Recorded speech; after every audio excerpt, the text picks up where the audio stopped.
2. Hello, everybody. Good afternoon, and welcome once again to our weekly media briefing and public health update with Montgomery County Executive Marc Elrich. I'm Lorna Virgili, Hispanic Public Information Officer for the county, and joining us today is Dr. James Bridgers, Director of the Department of Health and Human Services, as well as Mr. Sean O'Donnell, Acting Deputy Chief of Public Health Services, Dr. Earl Stoddard, Assistant Chief Administrative Officer, and today we have a special guest, the county's new Chief of Public Health Services, Dr. Nina Ashford. Welcome, Dr. Ashford, and Mr. County Executive, good afternoon to you. Good afternoon, everybody, and welcome to today's media briefing.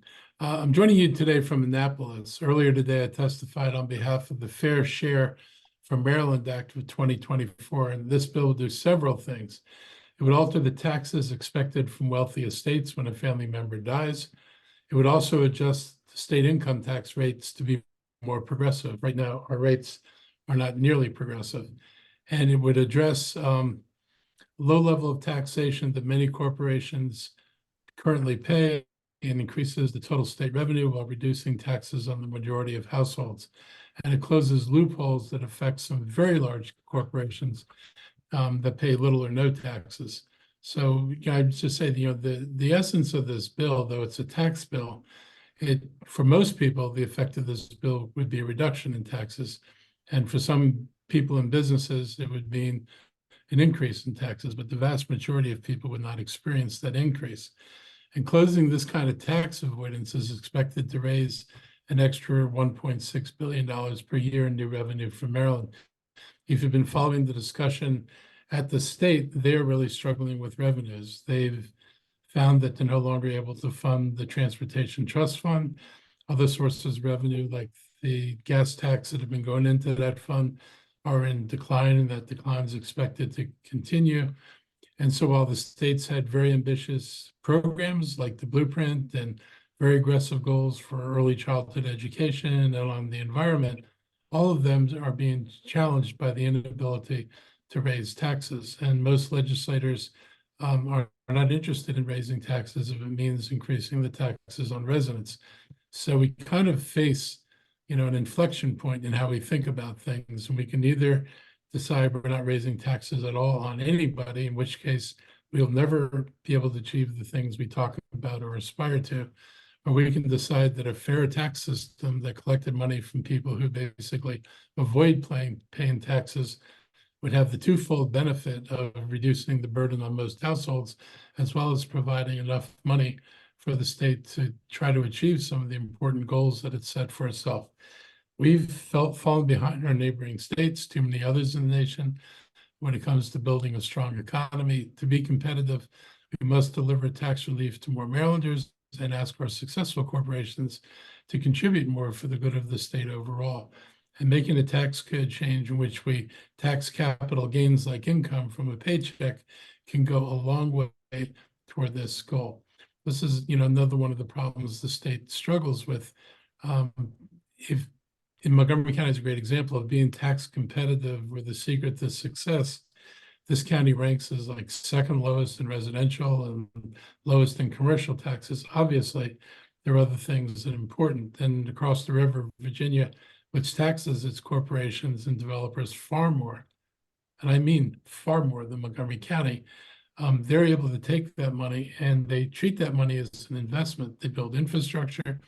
It makes their downtowns and their transit centers more attractive and more effective, and it helps them draw businesses there. The mentality in Maryland that everything is an expense and that's something to be avoided ignores the fact that a lot of times, an expense is really an investment, and people actually make money on their investments. And that's what other people are doing. That's what Maryland has to start doing. There's a strong coalition of organizations that support the Fair Share Maryland plan, including representatives like teachers, service employees, as well as nonprofit organizations. And I stand with these groups and the governor in asking for the kind of changes to put more money in the pockets of working families. And just as importantly, that these are not the kind of adjustments that impact families and taxpayers broadly in the state, other than being beneficial. Delegate Julie Polakovich-Carr is sponsoring an identical bill in the House, as she told Maryland Matters.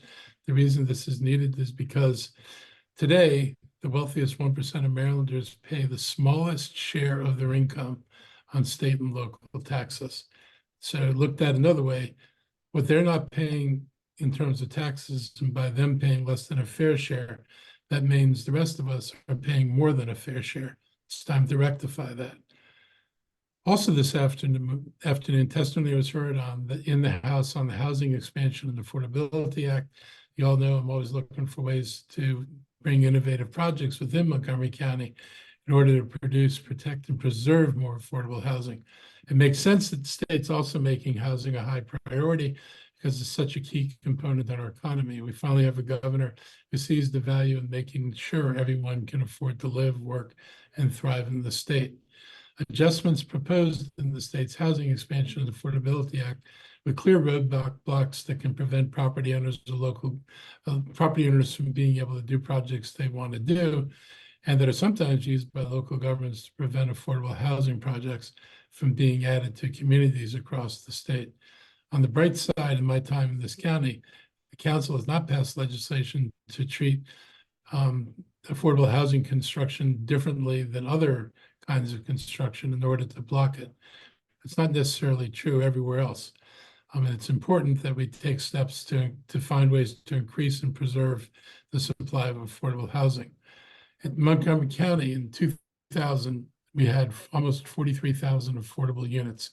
They were called naturally occurring because they weren't part of the MPDU program. They didn't have any other federal or state controls on it. They were just out there in the community and affordable.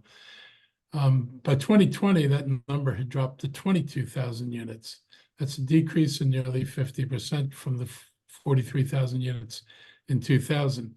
But those losses are not due to zoning changes to exclude affordable housing. Those losses are rather because of the lack of controls the county had to protect affordable housing, partially corrected in the rent stabilization bill the council finally passed this year. And also, it's been affected by rezonings that replace existing affordable housing units with more expensive ones. We don't have policies that require one-for-one replacement when a developer is knocking down an affordable complex. They have no obligation to replace the units that existed, and that has contributed to the ongoing loss of units in Montgomery County. That and rising rents, the two greatest villains in that area. Since I came to office in 2019, our Department of Permitting Services data shows we've added nearly 15,000 units. That with that rate by 2030, we'd be pretty close to adding close to 35 to 36,000 units or more. That's a good thing, but it's not nearly enough, at least if you believe the projections from Montgomery County. Montgomery County currently has more than 20,000 households who are severely housing cost burdened. That means that you're paying more than half your income on rent if you make $31,000 a year. And at the 50,000 income range, more than half of the households, more than 50% of, more than 50,000 households are earning less than 50,000 a year and paying 50% or more on housing costs. My recommended capital improvement budget for FY25 and 2030 includes $200 million to support affordable housing. And I'd like to see another $50 million added from county reserves by this summer to help us protect more projects in the county and to enable us to build more in the county. Affordable housing remains a top priority for me and my administration. I'm happy to support statewide initiatives that will add $115 million for priority housing and investments in the state. I want to recognize that within the past week, we marked 1 year since the tragic apartment fire in Silver Spring that killed Melanie Diaz. Since that time, her family has been pushing for the kind of reforms that may have saved her life, would undoubtedly save the lives of others. Melanie died as she was trying to escape a fire in her building with her 2 dogs. The building did not have sprinklers, like many newer units are now required to have. State law on the books would not require older high-rises to have sprinklers until 2033. In Annapolis, a bill introduced by Delegate Lord Charkoudian would require a smoke alarm in every unit of a large apartment building without sprinklers. She's named in it the Melanie Diaz Fire Safety Act, and a proposal by Councilmember Stewart would require property owners to share information about a building's fire safety plan with residents when they sign a lease.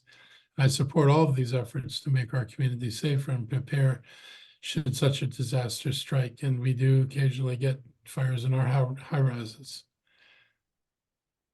Last week, I mentioned the new addition to our Department of Health and Human Services, Dr. Nina Ashford, will serve as our Chief of Public Health Services in the county. She has extensive experience with public health programs as a teacher and a researcher, and I'm really pleased to welcome her to Montgomery County. And so I'm going to ask Nina to say a few words. And thank you for joining us.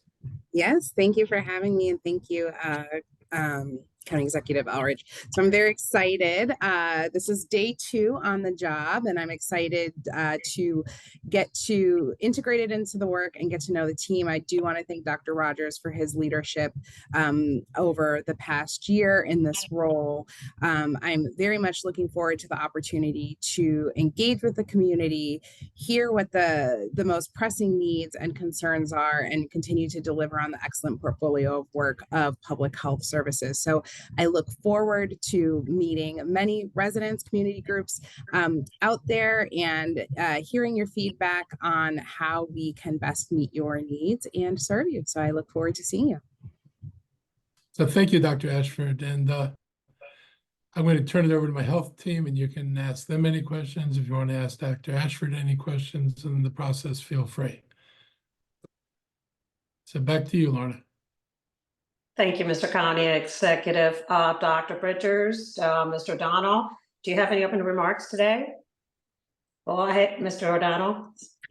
No, I was just going to share that we continue to monitor the respiratory disease transmissions in the county, and we have seen a little uptick in our flu transmissions, predominantly among our younger school-age kids and young adults going to outpatient centers and emergency departments for treatment. We haven't seen that translate into hospitalizations at this point, and we hope it stays that way, but urging caution to our seniors and those with underlying conditions to just be careful. There's still a lot of flu and COVID that is being spread out there. Thank you, Mr. O'Donnell. Dr. Stoddard? Nothing? No comments started. None for me on it. Okay, so we're going to go ahead and open it up for questions and answers from members of the media.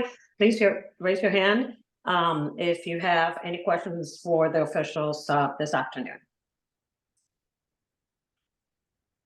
Any questions from members of the media? Going once, going twice?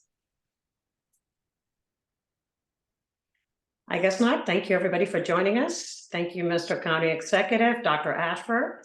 Thank you for joining us in your first media briefing. Next time you'll get questions. Everybody stay safe. We'll see you next time. Have a great afternoon.